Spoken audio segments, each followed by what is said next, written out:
The power of silence. What happens when you finally stop responding to a narcissist? Have you ever wondered why your silence, which feels so passive and quiet to you, acts like a localized psychological earthquake in the world of a narcissist? To the average person, no contact is simply a boundary, a way to find peace and air out the room after a toxic storm. But to a narcissist, your absence is not just a lack of presence. It is a direct, high-velocity hit to the very core of their ego. You see, the narcissist lives by a very specific, privately rehearsed script. In this play, they are the indispensable sun, and you are the grateful planet whose only job is to stay in orbit. They truly, deeply believe that you cannot survive without them.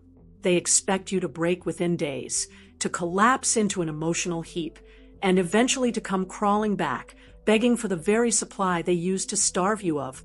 When that script is ignored, when the curtain rises and you aren't even in the theater, their entire sense of self-image begins to fracture. The delusion of the driving force. A narcissist views you through a warped, distorted lens that psychologists often refer to as objectification. In their mind, you aren't a whole human being with your own agency. You are a loser or a dependent who managed to navigate life only because of their divine intervention. Even if they were nothing more than a roommate who shared your bed and contributed absolutely nothing to the bills or the emotional labor of the household, they carry a delusional belief that they were the primary engine of your existence. They tell themselves that you survived the world only because of the protection or wisdom they provided. When you continue to live peacefully, managing your finances, your responsibilities, and your emotional stability without a single word to them, you expose the hollow nature of their illusion. You prove, through the simple act of breathing and thriving, that they were never as powerful or as necessary as they imagined. This realization causes a profound narcissistic injury. Because they lack a stable internal sense of worth, they rely on winning over others to feel real. Your independence is a personal insult to them. It is a living testimony that their God complex was nothing more than a cheap parlor trick. From dismissal to obsession, the panic of lost control. This is the precise moment where the narcissist's dismissive attitude shifts into a frantic, low-level obsession. They become preoccupied with a single, haunting question. How are you okay without me? To reconcile the gap between their expectation, your failure, and the reality, your stability, they begin to watch you indirectly. This is where the stalking behaviors often manifest. They might call your neighbors, contact mutual friends, or reach out to former colleagues under the guise of concern. Internally, panic begins to set in. They were certain that by today, or perhaps tomorrow, you would be emotionally broken, pleading for validation. As weeks turn into months, the silence becomes unbearable. This gap in communication forces them to confront a terrifying possibility that they misjudged you and, more importantly, that they overestimated themselves. To a narcissist, control is the oxygen they breathe. When you cut off that supply through silence, they experience a psychological suffocation that drives them to increasingly desperate measures to regain a sense of power. The smear campaign, a reaction to feeling small. When the narcissist realizes they can no longer control you, they pivot to controlling how others see you. In their defeated state, they turn to character attacks and smear campaigns. They begin spinning narratives for mutual friends or colleagues, distorting facts, exaggerating your flaws, or inventing stories that paint you as the unstable one. From a psychological perspective, this is a classic defense mechanism known as projection. By making you look small, they attempt to feel big again. This behavior is a reflexive reaction to feeling exposed and diminished. Internally, they feel shaken and insecure in ways they would never admit to a soul. Your silence has become a mirror that they cannot tilt or break, and it reflects back a version of themselves that is powerless. They hate that mirror. They want to shatter it by getting a reaction out of you any reaction. Even a leave me alone is a win for them because it proves they can still dictate your internal weather.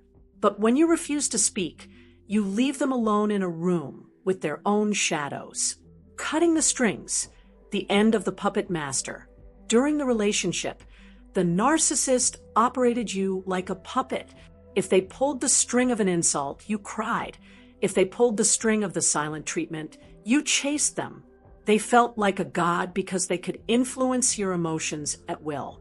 But absolute silence cuts those strings completely. When they realize their actions no longer create a reaction in you, they experience a phenomenon similar to a phantom limb.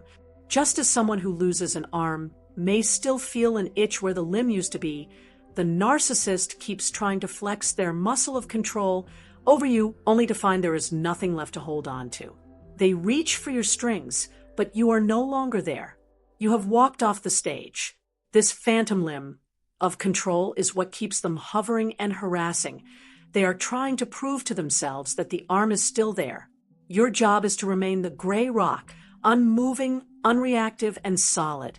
By refusing to play the part, you force the narcissist to finally face the reality that the play is over, and they are the only ones left in the audience. Reclaiming your narrative, walking away, and refusing to say another word is the most powerful move you can make. It isn't just about ending a relationship. It is about reclaiming your internal weather. You are proving that you are the captain of your own soul and that no one else holds the remote control to your emotions. The director's last stand, the anatomy of the smear campaign. When you ignore that bait, when you leave the message on read and choose your own peace over their chaos, the narcissist's internal panic transforms into a cold, focused rage. To understand this transition, think of the narcissist as the director of a terrible, low-budget play. For years, you were the lead actor, carrying the entire production on your back, providing all the emotional depth and labor, while they stood in the wings taking all the credit. When you finally quit and walk out of the theater, the entire show collapses. To save face with the audience, your mutual friends, family, and colleagues, the director cannot admit they drove their star performer away with abuse. Instead, they run onto the stage and loudly announce that you were the problem all along. They claim you were crazy, unstable, or that they were forced to fire you for their own safety. This is the birth of the smear campaign. It is a frantic attempt to control the narrative because they can no longer control you. By twisting your natural reactions to their long-term abuse and painting themselves as the long-suffering victim, they attempt to regain a sense of moral superiority. However, there is a hidden secret in this madness. The louder and more frantic they become, the more foolish they appear to the observant eye. When you remain perfectly silent while they spin out of control, you aren't just protecting yourself, you are highlighting their obsession. Eventually, people notice when one person is screaming about a war that the other person isn't even fighting. Your silence acts as a spotlight, revealing the narcissist as the only person still standing in an empty theater, yelling at a ghost. The lifting of the fog, a nervous system rebirth. The most profound part of this victory, however, has nothing to do with the narcissist and everything to do with the miraculous transformation occurring inside your own mind. In the early days of no contact, holding your silence feels incredibly unnatural, almost like fighting against your own survival instincts. Your ego screams at you to defend your name, to correct their blatant lies, and to show the world the receipts of their cruelty. But as you force yourself to stay quiet, the thick, heavy fog of their manipulation, what psychologists call post-separation abuse fog, begins to lift. Being with a narcissist is like being forced to listen to a radio station filled with harsh, screaming static 24 hours a day. It causes a constant, agonizing mental headache that becomes so normal you eventually forget what silence even sounds like. When you finally unplug that radio through strict no contact, your nervous system experiences a radical shift. The The state of hypervigilance, the constant walking on eggshells, and the exhausting need to analyze their every mood to predict the next explosion suddenly becomes unnecessary. You stop trying to please someone who was born with a hole in their soul that no amount of love could ever fill. The silence that originally felt like a difficult, self-imposed rule suddenly transforms into your greatest luxury. You begin to realize that you never actually needed their validation to be whole. You were whole all along. They simply spent years throwing dirt on your mirror so you could no longer see your own reflection. The ultimate victory, the gift of non-existence. The absolute worst punishment you can ever inflict upon an emotional predator is to give them exactly what they claim to want, a life where you no longer exist. A narcissist thrives on supply, whether that supply is your adoration or your agonizing tears of defense. Any word you give them, even a scream of anger, is fresh oxygen for their dying fire. By refusing to respond to the fake emergencies or the character assassinations, you leave them to sit in the uncomfortable, quiet void of their own making.